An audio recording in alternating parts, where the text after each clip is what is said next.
Pfizer and partner BioNTech are asking the FDA to authorize their COVID-19 vaccine for children 5 and younger. COVID cases are continuing to drop in Chicago, and now officials are floating the idea of easing restrictions. And scientists are keeping their eye on the Omicron subvariant BA2. Joining us now to talk about this and more are Dr. Jennifer Kuzma, a pediatrician with Lurie Children's Hospital, and Dr. Maximo Brito, an infectious disease specialist and professor at UI Health. Welcome back to you both. So, Dr. Kuzma, as we just mentioned, we know that the Pfizer has asked the FDA to authorize the COVID vaccine for children under age 5. Why has it taken so long for this age group to get approval for the vax? Great question. Thank you for having me. So we know that the data was reviewed or was mentioned in December, if you'll remember. And what they said at that point was that this data, the vaccine was safe, but they hadn't found the efficacy that they were looking for, which just meant that they hadn't found it was protecting the kids in that age group as well as they had hoped. And that was really in that 2 to 5 year old age range. So now we're 6 weeks later, and that's 6 weeks more time for more data. There's been an Omicron surge in that window. And so now they're presenting this data anew. And we haven't seen the data yet, but the hope is that that means that we now have a shot that's both safe and effective for children under 5, which is really exciting. Now, as the mother of a 2.5-year-old, lots of parents like me are wondering how soon can parents be able to have their little ones vaccinated. Dr. Kuzma, back to you. If this is like other EUA submissions, we would anticipate that this will go under review sometime in the coming 1 to 2 weeks. And then as soon as by the end of this month, it is possible that we could have this vaccine available for kids under 5. And why did the FDA urge the company to move ahead with making this request? That is very rare for the agency to ask a company to do that. That's a great question. And I have to say, without seeing the data, I don't know. I haven't seen the data yet. I won't see it until it's released after review. But my suspicion is either that we have more data that shows its effectiveness, or, that they have more potentially enrollees. More numbers means we know its effectiveness better. So for whatever reason, the FDA may have data that I haven't gotten to see yet that shows, we've really just been waiting to know that it's safe. We've known it's safe. We've really just been waiting to know that it works as well as we hoped it would.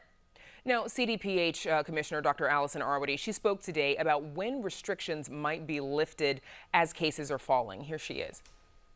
We're watching the outbreak, and as we get back down to lower risk, as defined by us, as defined by CDC, we would be looking to lift that vaccination requirement and thinking about the mask requirement for indoor settings as well.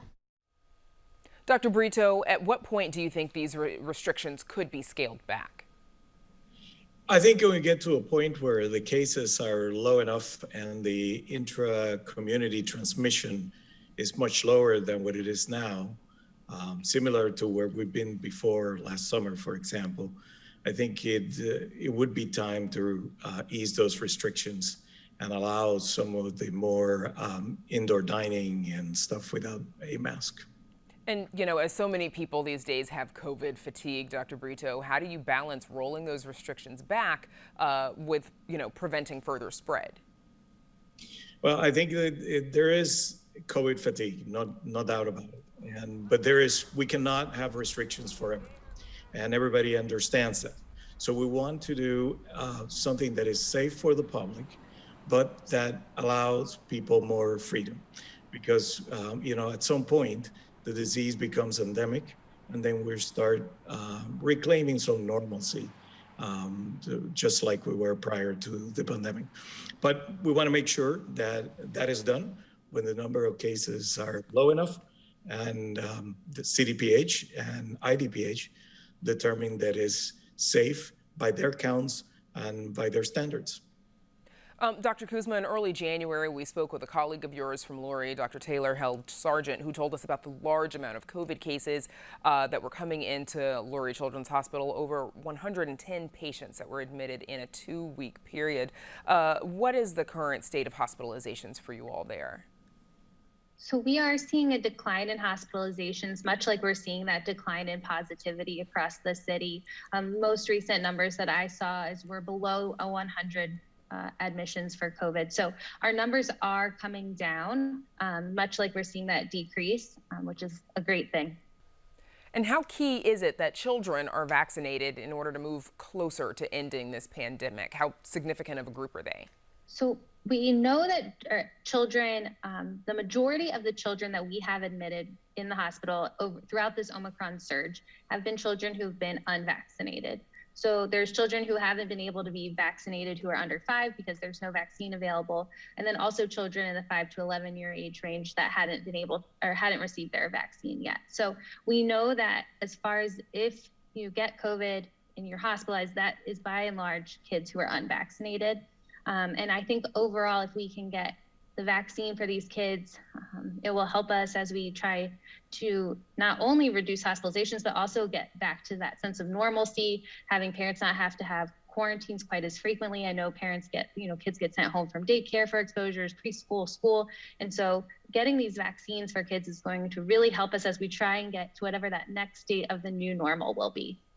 Dr. Brito, what do we know about this new variant of Omicron, stealth Omicron?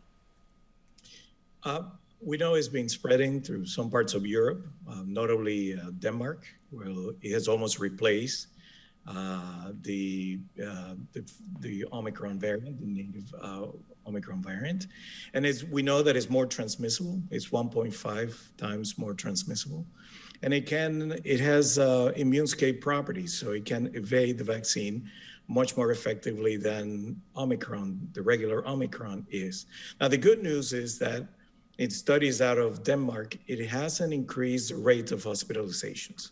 And proof of that is that Denmark has relaxed all the restrictions. Just yesterday or the day before, they stopped all the restrictions, including indoor masking, and all the requirements for that, recognizing that although the variant is much more transmissible, it doesn't seem to put more people in the hospital, which is really what you're trying to prevent or what you're worried about in these cases.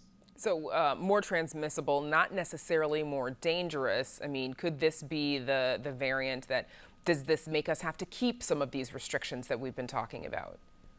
Well, it certainly slows the number. If it gets introduced to Chicago, for example, it slows the drop in the number of cases that we've been experiencing over the past week or two.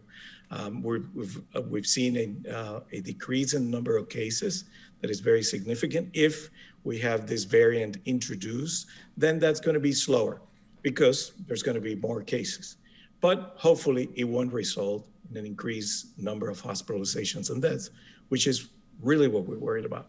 So plateau, but not necessarily an increase.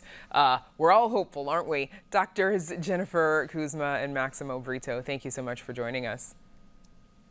Thank you for having us.